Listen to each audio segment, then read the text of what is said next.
కోసం వాటిని నిర్లక్ష్యం చేస్తున్నాడు. ఏం చేస్తున్నాడు? హలో, దావీదు కూడా యుద్ధం చేయాల్సిన వాడు, యుద్ధానికి పోవలసిన వాడు. రాజులందరూ యుద్ధానికి పోతే నేను మాత్రము యుద్ధం చేయకుండా యెరూషలేములో నిలిచిపోయాడు. యెరూషలేములో నిలిచిపోవడం ద్వారా చేయకూడని కార్యాన్ని చేసి దేవుని దృష్టికి అపరాధిగా, దుష్కార్యం చేసిన వారిగా నిలిచిపోయాడు. చదువుతారు మాట, చదవండి. అయితే దావీదు, నా వైపు చూడందరూ కూడా, అయితే దావీదు చేసినది దేవుని దృష్టికి చెడ్డదిగా ఉన్నది. నేను అంటాను, నువ్వు ఏ పని దేవుడు నీకు అప్పగించాడో ఆ పని నువ్వు చేయాలి. ఆ పని పక్కన పెడితే అనేకమైనటువంటి చిక్కుముడులన్నీ నీ మెడకేసుకుంటావు. హలో, అర్థమవుతుంది చెప్పి లేనిపోని కప్పంతా తెచ్చుకుంటున్నాను అర్థం. ఇప్పుడు నువ్వు తొమ్మిది పోతున్నావు, సక్కగా పోవాలి. ఈ పక్క పట్టి పోయి ఇదేంది అదేందని తరుముకుంటూ పోయామనుకో, ఉన్న ముళ్ళ కంపాలని మీకు వచ్చేసి స్తోత్రం చెప్పండి. దేవుడికి అప్పగించిన పనేంటి? దేవుడిని చేయమన్న పనేంటి? ఈరోజు చాలా మంది క్రైస్తవ సమాజము దేవుడు అప్పగించిన పని పక్కన పెట్టి చేయకూడని కార్యాలు చేస్తున్నారు, నడవకూడని మార్గం నడుస్తున్నారు, నిలవకూడని స్థలంలో నిలుస్తున్నారు.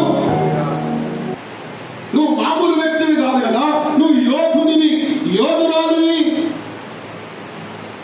నువ్వు పోరాటం చేయవలసిన దానివు. నీ పోరాటం ఎవరితో? శరీరంతో కాదన్నా. నీ పోరాటము అధికారులతో, ప్రధానులతో, ఆకాశ మండలంలో ఉన్న దురాత్మలతో నీ పోరాటం. హలో, ఎవరితో పోరాటం చేస్తున్నావు? చెప్పాలి. ఎవరితో పోరాటం చేస్తున్నాడు? మన కంటికి కనబడిన దురాత్మలతో పోరాటం చేస్తున్నాడు. వాడు గెలవాలంటే ఏం చేస్తాడు? నీలో ఉన్న ప్రార్థనాత్మను సల్లారుస్తాడు. మొట్టమొదటి వాడు చేసే పని ప్రార్థనాత్మను సల్లారుస్తాడు. ఎందుకంటే ప్రార్థన ద్వారా ఘనమైన కార్యాలు జరుగుతాయి. ప్రార్థన ద్వారా బలమైనటువంటి అపవాది కోటగోడలు కూల్చబడతాయి. అందుకే వాడు మొట్టమొదటి చేసేది నీలో మండుతున్నటువంటి ప్రార్థన ఆత్మను వాడు ఆర్పుతాడు. అది ఆర్పింది కాబట్టి సోదరం కూడా వస్తుంది. ఇప్పటికైనా చెప్పొచ్చు కదా, చెప్పవు. ఆరిపోయింది కదా, ఇక మొత్తం ఆరిపోయి మొత్తం నీళ్ళు పోసేద్దాం. మేము ఏదో ఇంటికి వస్తే ఎంత మండిస్తాము. కొంచెం కొర్రాయి పెట్టి జరగండి ఇట్లా అంటాము. ఆ మండి జరగరా ఇట్లా అంటది కొర్రాయి. ఆ బయటికి పోగానే సల్లాయి అటు చూసే వరకు నీళ్ళు వస్తారు. ఎవడో ఒకటి నీళ్ళు మొత్తం పోతుంది. ఆమె నీలో ఉన్న ప్రార్థన ఆత్మ ఏం కావద్దు? చెప్పాలి. అది అపవాది యొక్క ఆలోచన. వాడు యుద్ధం చేస్తున్నాడు నీతోని. నువ్వు మోకాళ్ళు ఎదుగుతుంటే వాడికి భయం అవుతుంది. నువ్వు రెండు చేతులు ఎత్తితే వాడు వణుకుతాడు. నువ్వు స్వరమెత్తి ప్రార్థన చేస్తే వాడి పునాదులు కదులుతాయి. అందుకే వాడు ఏం చేస్తాడంటే ప్రార్థన ఆత్మ నీలో చల్లారిపోయేలా వాడు చేస్తాడు. భర్త ప్రార్థన చేయడు, భార్య ప్రార్థన చేయడు, పిల్లలు ప్రార్థన చేయరు. ఎక్కడొకడెక్కడ కూర్చుంటాడు. ప్రార్థన అంటే మంట వస్తుంది, కోపం వస్తుంది, ఆకలి అవుతుంది. అప్పుడే వాడు 10 గంటల దాకా కూర్చుని వాడికి ఆకలి కాదు. ప్రార్థన అంటే ఆకలి అవుతుంది. దయ్యం అది, పోరాటం అది. అపవాది పోరాటంలో నువ్వు ఓడిపోతున్నావు. నువ్వు నిలబడవలసిన వాడు ఓడిపోతున్నావు. నిలబడవలసిన దాన్ని ఓడిపోతున్నావు. ప్రార్థన అనగానే ఏదో ఒక కొట్లాట. ఎప్పుడుకో మీ తాత వచ్చిపోయి ఇప్పుడు కొట్లాడదు. ఎవడు మీ తాత అంటే ఇప్పుడు మనకు స్వతంత్రం రాకుండా తాత 1947 ముందు పుట్టిన తాతను ఇప్పుడు తీసుకొచ్చి ప్రార్థన ఉన్నది పంచవాళ్ళు వెళ్ళి అది ఉడవది. 3 రోజులు ప్రార్థన కూడా. ఇవన్నీ అపవాది తంత్రాలు. ప్రార్థనని మోకరిస్తే ఏవో ఆలోచన వస్తుంది. ఏదో ఆలోచన అప్పుడు పని చేస్తారు. అప్పుడే ఎవడు సూపర్ పని చేస్తున్నప్పుడే ఏదో ఒక ఆలోచన, తంత్రాలు. ఈ తంత్రాలు జయించాలంటే నీ మోకాళ్ళు వంగాలి, నువ్వు స్మరించుకోవాలి. నీ చేతులు పైకెత్తినప్పుడు వారి యొక్క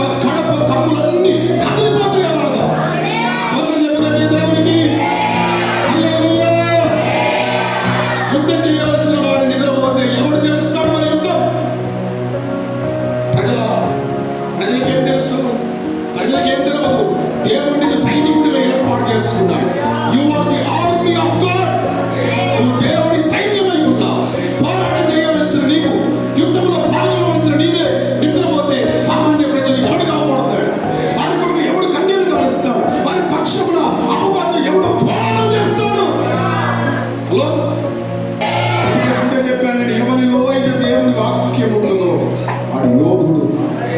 ఆ యోధుడు పిరికోడు కాదు, వాడు వెనుక చెయ్యడు, వాడు దాన్ని దీన్ని చూసి భయపడడు. వాడు యోధుడు. దేవుడి వాక్యం వాడిలో ఉంటుంది కాబట్టి వాడు నిలబడతాడు దేవుడి కొరకు. స్తోత్రం చెప్పినట్టు కదా. హల్లెలూయా. దావీదు చేసిందట దేవుడి దృష్టికి ఎలా ఉందటండి? దుష్కార్యం, చెడ్డగా ఉంది. యుద్ధం చేయాల్సిన వాడు కదా, పోరాటం చేయాల్సిన వాడు కదా. ఇంటికాడుంటే ఇటువంటి ఆలోచన వస్తుంది. పోరాటం చేయలేదు, అన్యాయంగా ఒకరిని చంపాడు, అన్యాయంగా ఒకరిని పాపాన్ని కూడా కట్టుకున్నాడు, రక్తాన్ని చేతులకు అంటించుకున్నాడు. అలా అంటాడు నేను మందిరం కడతానంటాడు. దేవుడు అంటాడే నువ్వు ఎవరిగా మందిరం కట్టాలి? నీ చేతులకు నిరపరాధ రక్తం అంటే నువ్వు కట్టడానికి వీల్లేదు. హలో, అర్థమవుతుందా?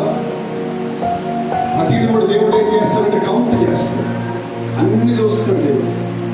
నా దగ్గర బంగారం ఉంది, నేను రాజును, ఏది కావాలంటే అది నేను ఇస్తాను, దేవుని మందిరం నేను కడతాను అని దేవుడి దగ్గర అంటే దేవుడు అన్నాడు నువ్వు కట్టడానికి వీల్లేదు.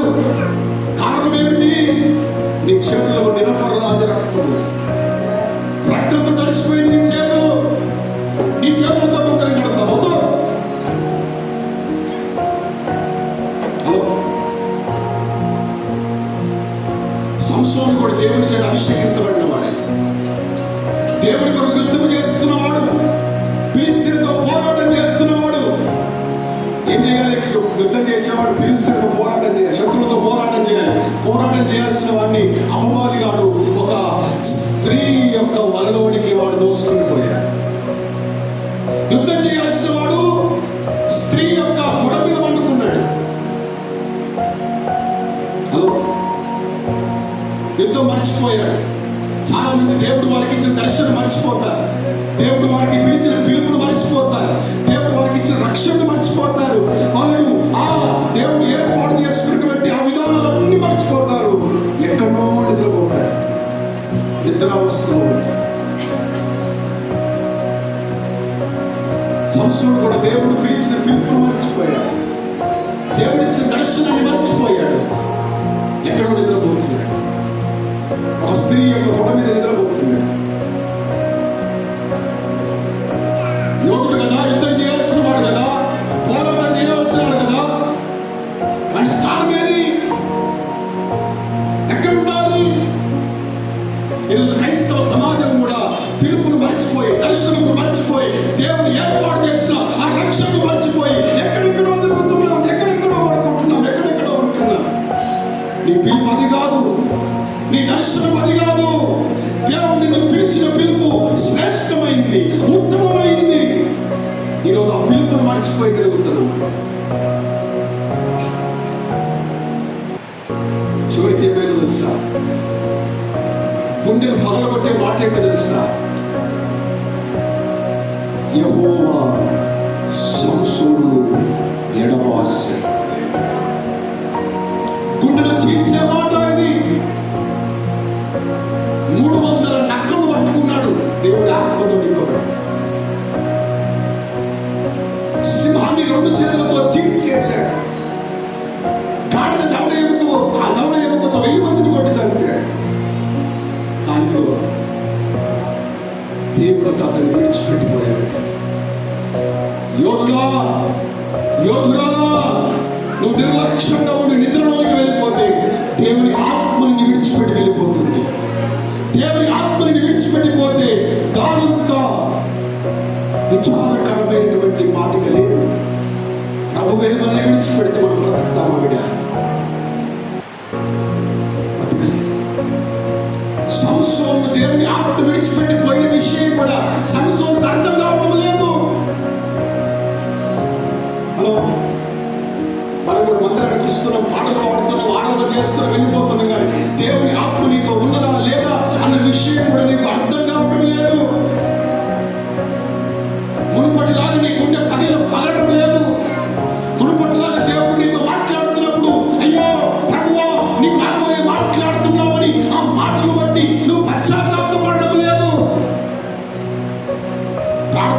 విసుకొస్తుంది, వాక్యం అంటే విసుకొస్తుంది, దేవుని మందిరం అంటే విసుకొస్తుంది. నీకు అర్థం కావడం లేదు. దేవుని ఆత్మ నేను ఎప్పుడో ఎడబాశాను, నేను ఎప్పుడో ఎడబాశాను. అందుకే దేవుని సన్నిధి అంటే దినదినము ఆసక్తి తగ్గిపోతుంది. యోగుడా, దేవుడు ఎడబాసిన తర్వాత గుండు కొట్టాడు.